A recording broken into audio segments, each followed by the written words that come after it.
सौम्या उसे बाहर जाते हुए देख अपने मन में बोलती है, बहुत जल्द मैं तुम्हारी कैद से आजाद हो जाऊंगी। वहीं रोनी रुद्र के आते ही उसके पीछे चला जाता है। इधर हल्दी में जो लड़कियां डांस कर रही थी वो सौम्या और शिवांगी को भी उठाकर अपने साथ लेकर चली जाती हैं। सौम्या शिवांगी की हर खुशी में अपनी खुशी ढूंढती थी, जो वो आज भी ढूंढ रही थी। इसीलिए वो रुद्र को भूलकर सभी के साथ डांस करने लगती है। डांस फ्लोर पर सबकी हंसी और तालियों के बीच सौम्या पहली बार थोड़ी हल्की महसूस कर रही थी। शिवांगी की मुस्कान उसे हमेशा दिलासा देती थी और सौम्या ने ठान लिया था कि भले ही उसकी जिंदगी में मुश्किलें हों, लेकिन वो शिवांगी की हर खुशी में अपनी खुशी तलाशेगी। सौम्या ने ढोल की थाप पर झूमते हुए अपने मन के सारे बोझ को कुछ देर के लिए भुला दिया। उसके चेहरे की मुस्कान ने सभी का ध्यान खींच लिया, यहाँ तक कि रुद्र, जो कुछ ही देर पहले कमरे से गुस्से में निकला था, दरवाजे पर खड़ा उसे देख रहा था। उसकी आंखों में जलन और गुस्से का मिश्रण था। वहीं अब हल्दी लगने की बारी लड़कों की थी। सभी आदमी जब अंदर आए तो दादी सा ने सौम्या और शिवांगी को रचना, आरूही और सभी लड़कियों के साथ रूम में भेज दिया और फिर जहां सौम्या बैठी थी वहां रुद्र को बैठाया गया। वहीं जहां शिवांगी बैठी थी वहां रोनी को बैठाया गया और सबसे पहले उनको सभी आदमी हल्दी लगाने वाले थे। लेकिन रुद्र उनको 2 मिनट रोकते हुए वॉशरूम साइड चला जाता है, पर किसी को पता नहीं था कि उसी साइड सौम्या भी गई है। रुद्र जब वहां जाता है तो सौम्या अपनी हल्दी धोने ही जा रही होती है, लेकिन रुद्र आते हुए उसके हाथों को पकड़ लेता है। ये देख सौम्या उससे अपना हाथ छुड़ाते हुए बोलती है, ये क्या कर रहे हो, छोड़ो मुझे।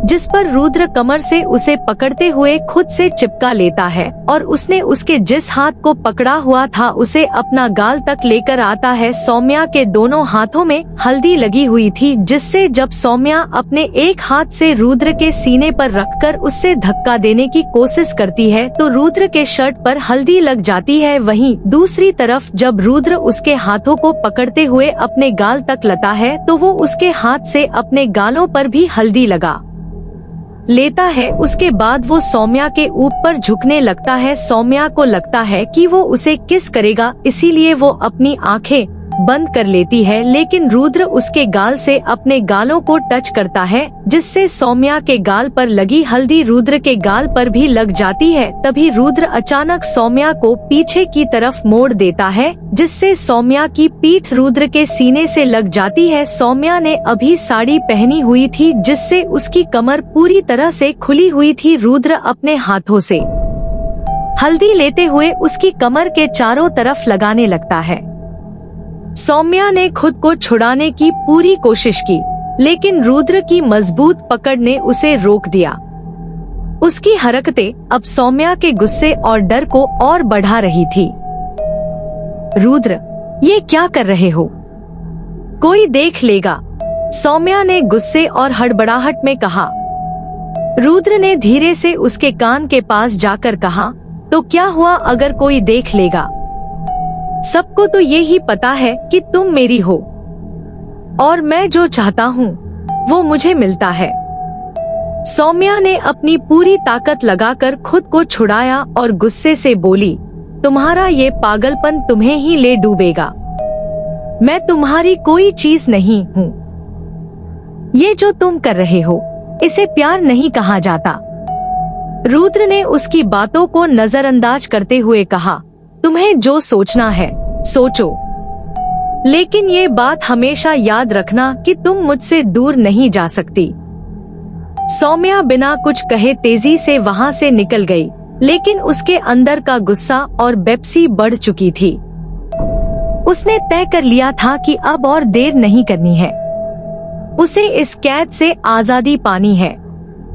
सौम्या जब वापस कमरे में आई तो उसकी उलझन को शिवांगी ने तुरंत भांप लिया। उसने धीरे से सौम्या के कंधे पर हाथ रखते हुए पूछा, तुम ठीक हो ना? तुम कुछ परेशान लग रही हो। सौम्या ने अपनी भावनाओं को छुपाते हुए जबरदस्ती मुस्कुराकर कहा, मैं ठीक हूँ। शिवांगी, तू बस अपनी रस्मों और मस्ती में ध्यान दे। इधर जब रुद्र हल्दी के लिए वापस आया तो उसकी शर्ट पर हल्दी के निशान देखकर सभी हंसने लगे। दादीसा ने मजाक में कहा, रुद्र, तू हल्दी लगवाने से पहले ही क्यों नहा आया? रुद्र ने मुस्कुराते हुए कहा, दादीसा, बस थोड़ा सा पानी पड़ गया। अब आप लोग अपनी रस्म पूरी करें। शिवांगी, जो ये सब देख रही थी, उसने सौम्या की ओर देखा। सौम्या नजरें चुराने की कोशिश कर रही थी, लेकिन उसकी बेचैनी साफ दिख रही थी।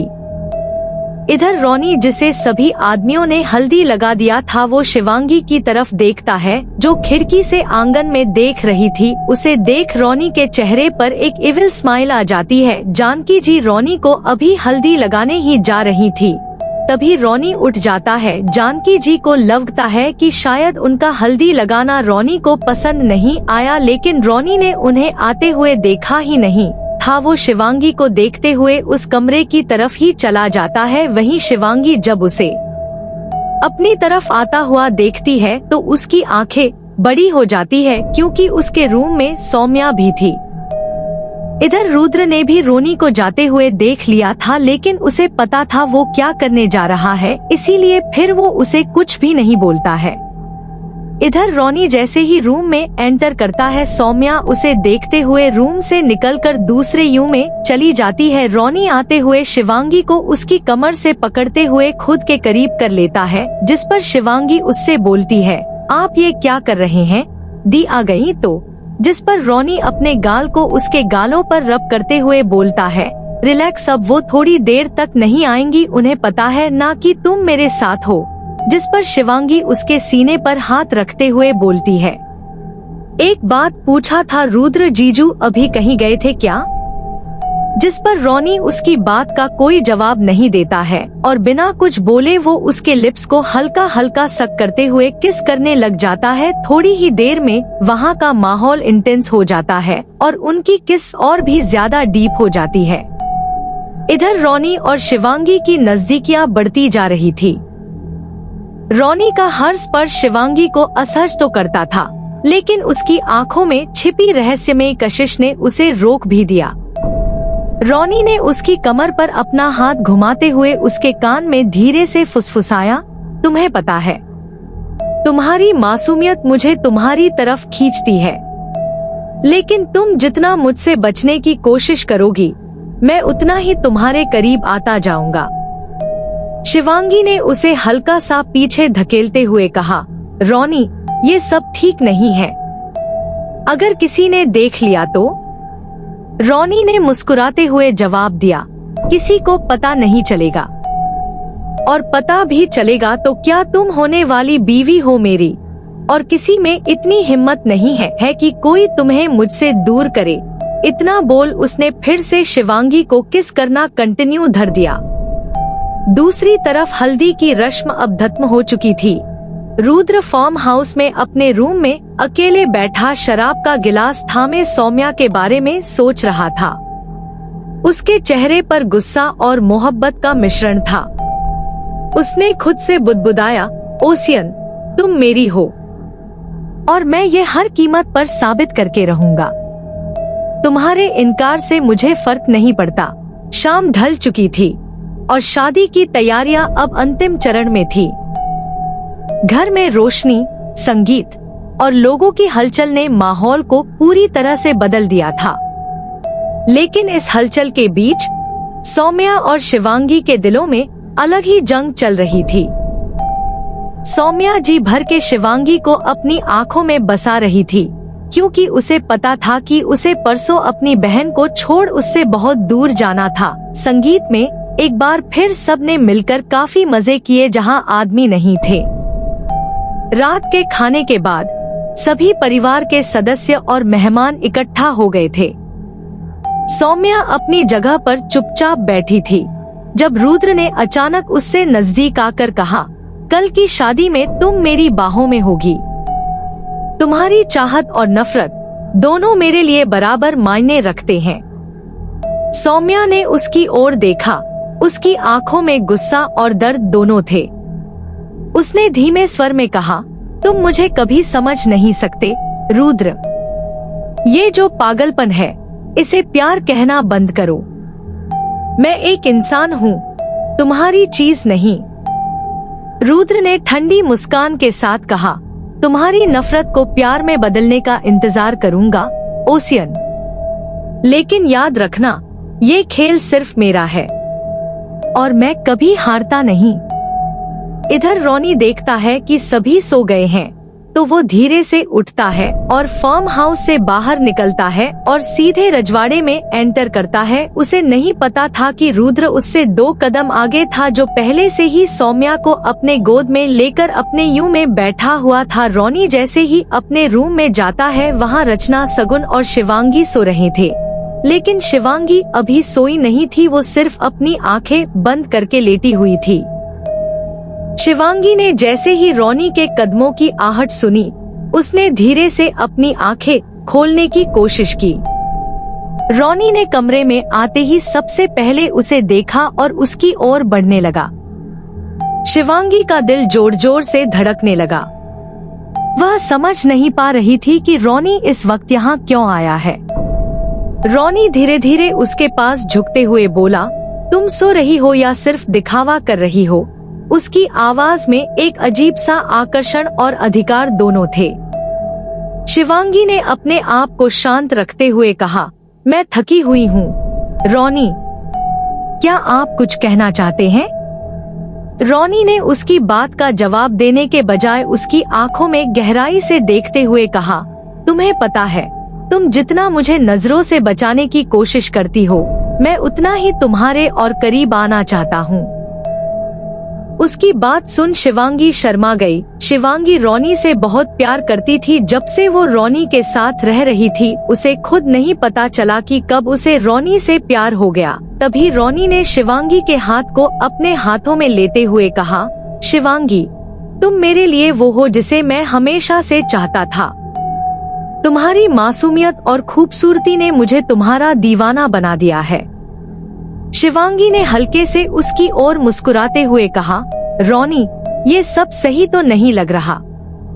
शादी में अभी कल है और हमारी बातों को कोई गलत समझ सकता है।